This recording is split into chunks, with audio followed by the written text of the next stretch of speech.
11th के लिए जो टेक्स्ट बुक प्रेस्क्राइब है वो एनसीईआरटी की किताब चलती है।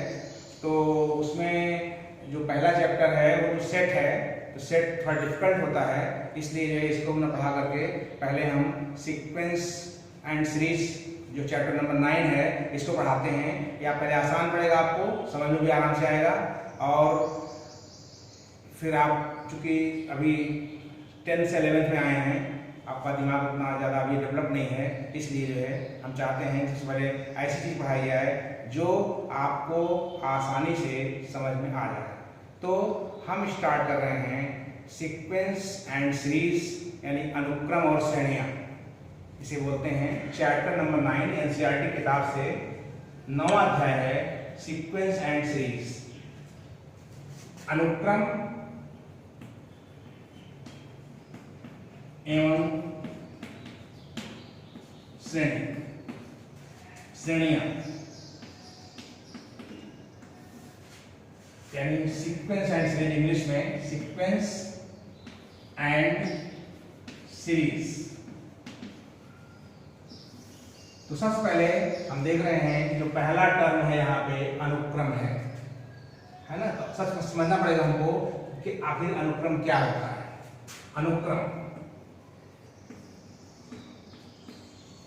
अनुक्रम जो है बच्चों, वो संख्याओं का एक ऐसा समूह है जो किसी निश्चित नियम के अनुसार लिखा गया हो। यानी कि अनुक्रम संख्याओं का ऐसा सेट है जो किसी निश्चित नियम के अनुसार हो। ये निश्चित नियम क्या होता है? निश्चित नियम मतलब होता है कि हम अनुक्रम जो है उसके पदों को देख करके हम आगे वाले पद को गेस कर सकते हैं। इसका मतलब ये होता है निश्चित नियम का मतलब कि हम ये समझ लें कि कोई न कोई ऐसा नियम होगा जिसके आधार पे अनुक्रम के पद लिखे गए हैं, और अगर हमारे पास जो पद दिखाई दे रहे हैं वो पद तो ठीक है, लेकिन अगर हमको अगला पद बताना हो तो उन पदों को देख कर ही हम अगले पद को बता सकते हैं। जैसे उदाहरण के लिए एस 2 है, 4 है, 6 है, डॉट डॉट है। यहाँ पर हम देखते हैं कि जो अनुक्रम के पद हैं वो 2, 4, 6 हैं। तो लग रहा है कि पहला पद 2 है, दूसरा 4 है, तीसरा 6 है। इसका मतलब है कि पदों में 2 का अंतर है। तो कोई हमसे चौथा पद पूछेगा तो हम आराम से इसको कह सकते हैं कि चौथा पद जो हो जाएगा 8 होगा, क्योंकि हर अगला पद पिछले पद में 2 जोड़ने से प्राप्त हो रहा है। अतः यही यहाँ पर निश्चित नियम लागू हो रहा है कि जो निश्चित नियम है इसमें प्रत्येक पद जो है पिछले पद में 2 जोड़ करके प्राप्त किया गया है। तो कह सकते हैं कि यहाँ पर निश्चित नियम यह है कि प्रत्येक पद पिछले पद में 2 जोड़ने से प्राप्त हो रहा है। तो यहाँ हम देख रहे हैं कि 2, 4, 6 संख्याओं का समूह ही है, और यहाँ पर निश्चित नियम के अनुसार लिखा गया है ये, और निश्चित नियम जो है पिछले पद में 2 को जोड़ बनाया गया है, अतः इसे अनुक्रम कहा जाएगा। तो अनुक्रम जो होते हैं वो 2 प्रकार के होते हैं। एक होता है परिमित अनुक्रम, दूसरा होता है अपरिमित अनुक्रम। परिमित का मतलब होता है कि जो ऐसा अनुक्रम जिसके पदों की संख्या को हम गिन सकते हैं, काउंट कर सकते हैं, उसको बोलते हैं परिमित अनुक्रम। और जिनके पदों की संख्या इनफाइनाइट होती है उसको अपरिमित अनुक्रम कहते हैं। तो अनुक्रम का जो प्रकार होता है, ये 2 प्रकार के अनुक्रम होते हैं। पहला प्रकार है फाइनाइट सीक्वेंस या परिमित अनुक्रम। अनुक्रम दो प्रकार के होते हैं, दो प्रकार के होते हैं। नंबर 1 परिमित अनुक्रम।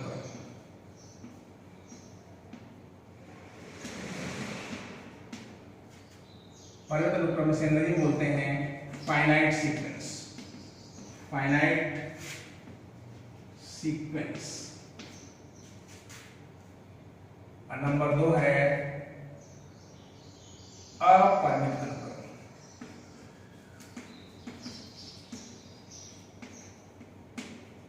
इसे अंग्रेजी में बोलते हैं इनफाइनाइट सीक्वेंस। Infinite sequence.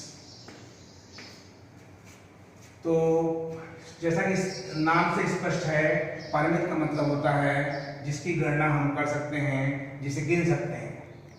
तो इसको यहाँ पर देख लीजिए, इसे बोलते हैं काउंटेबल, जिसे गिन सकते हैं। काउंटेबल माने यानी इसमें पदों की संख्या क्या होती है? सीमित होती है।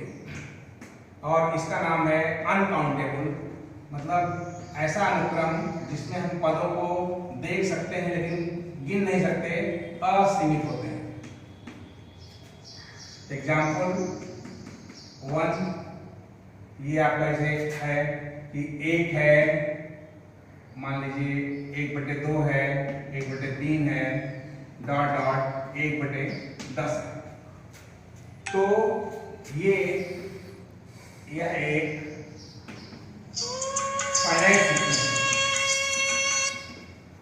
फाइनाइट सीक्वेंस है।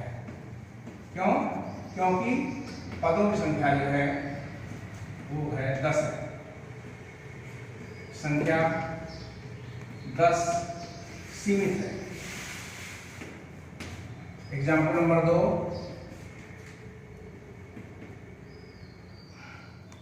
आपका जैसे मान लीजिएगा 1 है, 1/2 है, 1/3 है, 1/4 है, तो डॉट डॉट करके लिखा हुआ है। जैसे यहाँ देखने से लग रहा है कि ये पद आगे बढ़ते जा रहे हैं और आगे बढ़ने की कोई सीमा नहीं है। इसलिए ये अनुक्रम जो हो जाएगा हमेशा क्या हो जाएगा? इनफाइनाइट अनुक्रम होगा। यहाँ पर पदों की संख्या असीमित है, इसलिए यह अपरिमित अनुक्रम होगा। अपरिमित अनुक्रम होगा।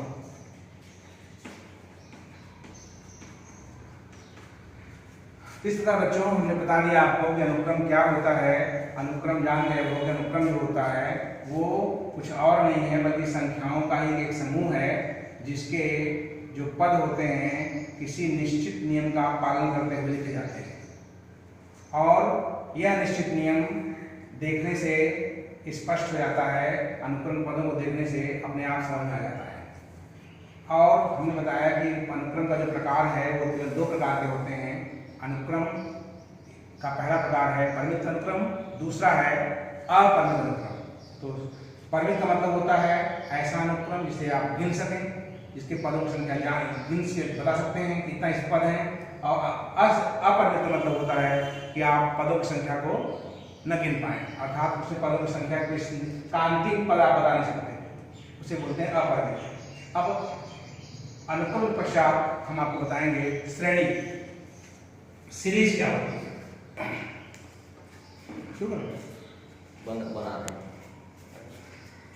बोले। अब बच्चों हम आपको सेकेंड पार्ट में जो है श्रेणी बताएंगे कि श्रेणी क्या होती है। अनुक्रम आपको समझ में आ गया, तो अनुक्रम से ही संबंधित श्रेणी जो होती है, दोनों में खास अंतर ये होता है कि अगर हम अनुक्रम के पदों को धन या ऋण चिन्हों के द्वारा संबद्ध कर दें, कनेक्ट कर दें, तो इस प्रकार जो है श्रेणी प्राप्त हो जाती है।